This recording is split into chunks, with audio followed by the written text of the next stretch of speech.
Hi everyone, welcome back to my channel English Competition Revolution। कल हमने relative pronouns का part first किया था, जिसमें हमने हु और whom का प्रयोग पढ़ा था। और आज हम whose, which और what का प्रयोग रिलेटिव प्रोनाउंस के रूप में पढ़ेंगे। तो सफलता के लिए रेगुलरिटी और धैर्य, पेशेंस का होना बहुत ज़रूरी है। अगर आप रेगुलर नहीं हैं, धैर्य के साथ अपनी तैयारी नहीं कर रहे हैं, तो आप सफल नहीं हो सकते। अगर सफल होना है तो आपको मेहनत तो करनी ही पड़ेगी। इसलिए नियमित रूप से अपनी पढ़ाई जारी रखें। तो शुरू करते हैं आज का अपना रिलेटिव प्रोनाउंस का टॉपिक, whose का प्रयोग।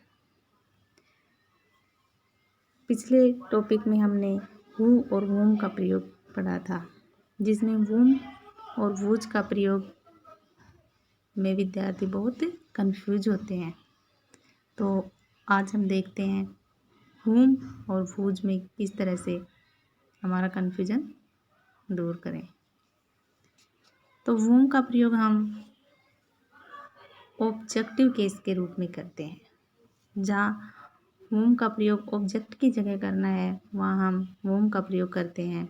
लेकिन जहाँ पोजेसिव केस जैसे हिज, हिम, माई इनके रूप में करते हैं, तो हम whom का प्रयोग नहीं करेंगे, हम whose का प्रयोग करेंगे।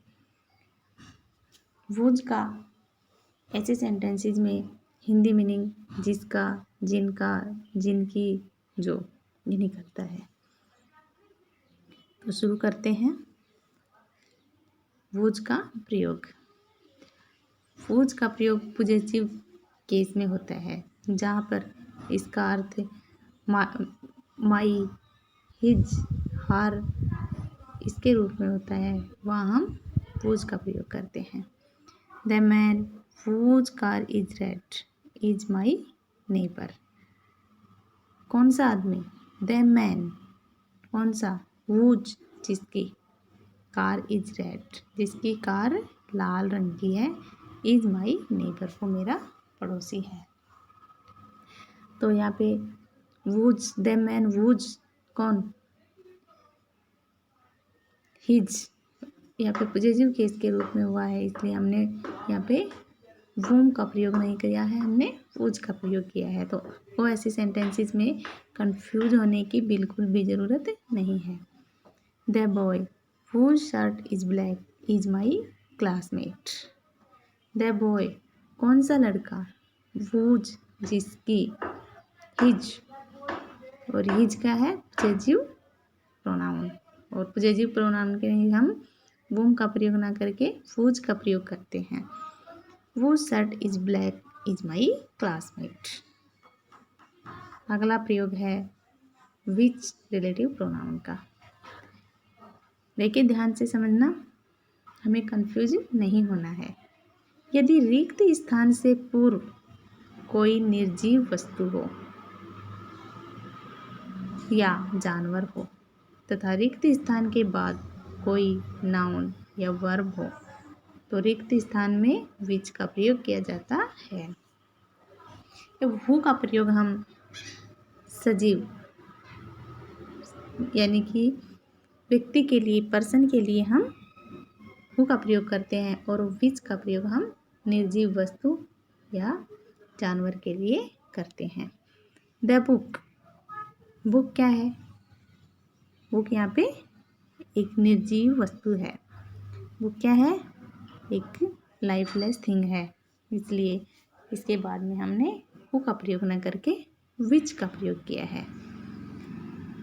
विच माई फ्रेंड गेव मी, कौन सी पुस्तक, जो मेरे फ्रेंड ने मुझे दी थी। The dog which bit you is her, dog क्या है यहाँ पे एक जानवर है, इसलिए हमने यहाँ पे एनिमल के लिए विच का प्रयोग किया है। व्हाट का प्रयोग, व्हाट भी एक रिलेटिव प्रोनाउन है जो दो क्लॉजेज के बीच में रिलेशन स्थापित करता है। व्हाट का प्रयोग रिलेटिव प्रोनाउन के रूप में जो अर्थ निकालता है, क्या निकलता है, जो। और व्हाट वैसे क्या होता है, इंटेरोगेटिव में व्हाट, लेकिन रिलेटिव प्रोनाउंस में जो अर्थ निकलता है। तो इसकी क्या विशेषता है, वाक्य के प्रारंभ में यदि आपको रिक्त स्थान मिले तो हम व्हाट का प्रयोग करते हैं। वर्ब के बाद रिक्त स्थान हो तो भी हम व्हाट रिलेटिव प्रोनाउन का प्रयोग करते हैं। वर्ब प्लस ऑब्जेक्टिव के बाद, पहले वर्ब उसके बाद ऑब्जेक्टिव और उसके बाद अगर रिक्त स्थान हो और हाँ वहाँ पे रिलेटिव प्रोनाउन हमें लगाना हो तो हम व्हाट का प्रयोग ही करेंगे। तथा वाक्य में कोई भी एंटीसीडेंट नहीं होने पर, और वाक्य में कोई भी एंटीसीडेंट नहीं हो, जैसे what can not be cured must be endorsed, this is what he wants. यहाँ पे शुरू में रिक्त स्थान है, सेकंड सेंटेंस में वर्ब के बाद में हमें रिलेटिव प्रोनाउन का यूज करना है, इसलिए हमने व्हाट का प्रयोग किया है। This is what he wants, ये वही है जो वह चाहता है। क्या दे रहा है यहाँ पे, जो।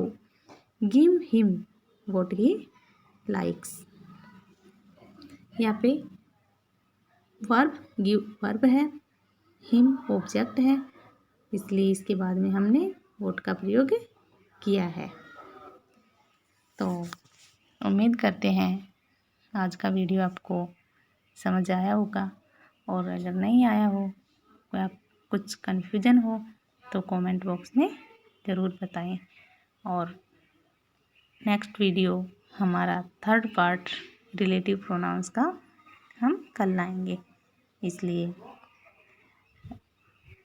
अगर आपको सफल होना है ज़िंदगी में, अपने लक्ष्य को प्राप्त करना है, अपने पेरेंट्स को, अपने खुद को एक मजबूत और अच्छी ज़िंदगी देनी है, और मोटिवेशन बनना है दूसरों के लिए, तो आप रेगुलर नियमितता से अपनी पढ़ाई जारी रखें। Thank you for watching.